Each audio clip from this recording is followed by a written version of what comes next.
Good morning. Another beautiful fall day up here, probably peak weekend here in Vermont. Nice weather, actually about 60 degrees still, no wind. Sun might even break out a little bit today. I wanted to do a quick demo today on these 110cc motors. I've had my hands on a few of them now, and I have mine, and they've all come with a 14 tooth drive sprocket. And with the 14 tooth on there and these little motors, there's just not enough torque for it to get out of its own way. We often have to push start and then they kick in. And top end's fine. We've done almost 43 miles an hour top end.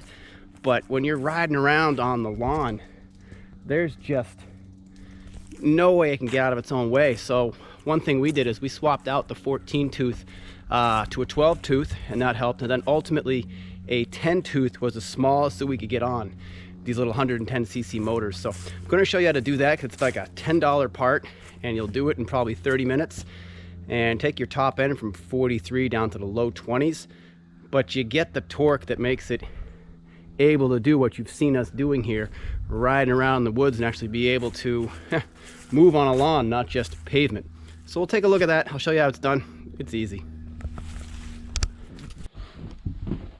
All right guys, so here's the Kandi 110. The 110cc motor. You've seen these. They're all over the smaller buggies, the youth buggies. They also make this in 125cc size. Back here, and I'll zoom in on this, you've got two bolts to take off here to have access to the drive sprocket to swap out, and then there's a few other bolts to adjust. I'm going to take this cover off, and I'm going to show you how to take that off and how to actually raise and lower the motor to take up the chain slack.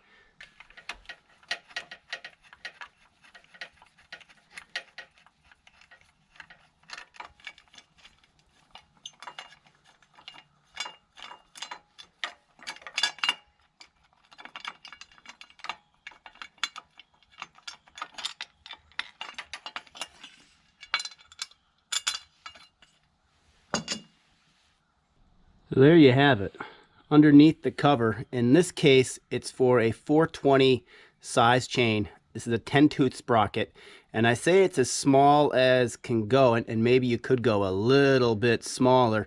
This one is held on with a C-clamp, and I'll go get the original 14 that came on it, but the 14, when it sits on, there's two bolt holes that hold the sprocket on. So we started with a 14, we went to a 12, you know, that helped out, but the 10 ultimately was the sweet spot, and I didn't find anything smaller than the 10. I'll put links to these sprockets down in the description. So you may, and I'll put a link to the, you know, a C-clamp removal tool as well. But with a C-clamp, you know, the sprocket just comes on off. To get your chain tension, you're going to loosen this bolt on this side. There's one on the other side, and then right above, this guy right here, and that's all there is to it.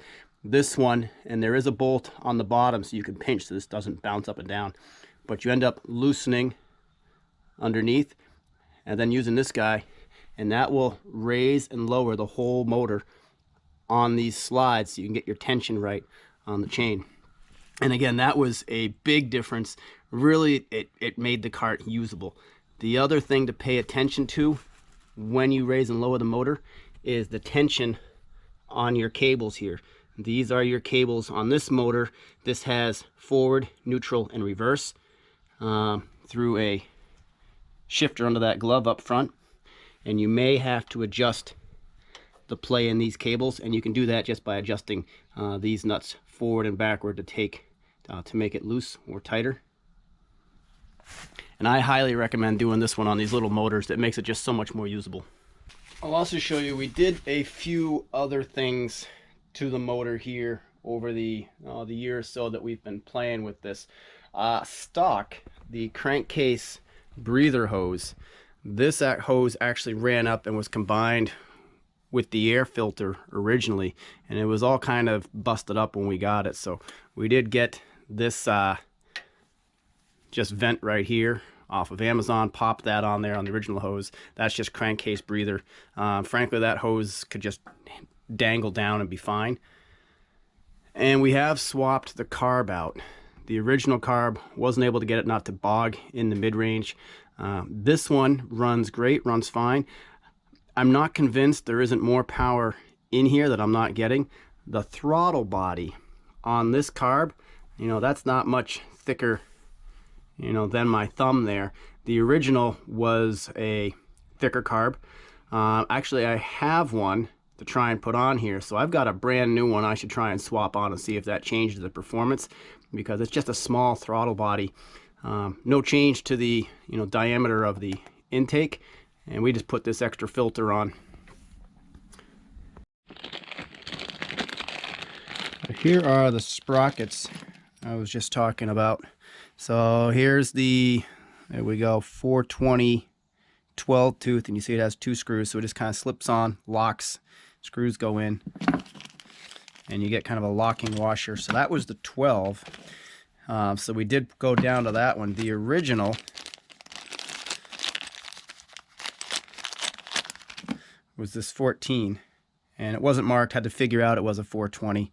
But from the 14 to the 12 and then to a 10, really changed. I mean, it cut the top end in half, but getting that all on the low end made it something worth doing. So I do recommend at least getting off the 14, get down to a 12, get down to a 12, get down to something to give some torque.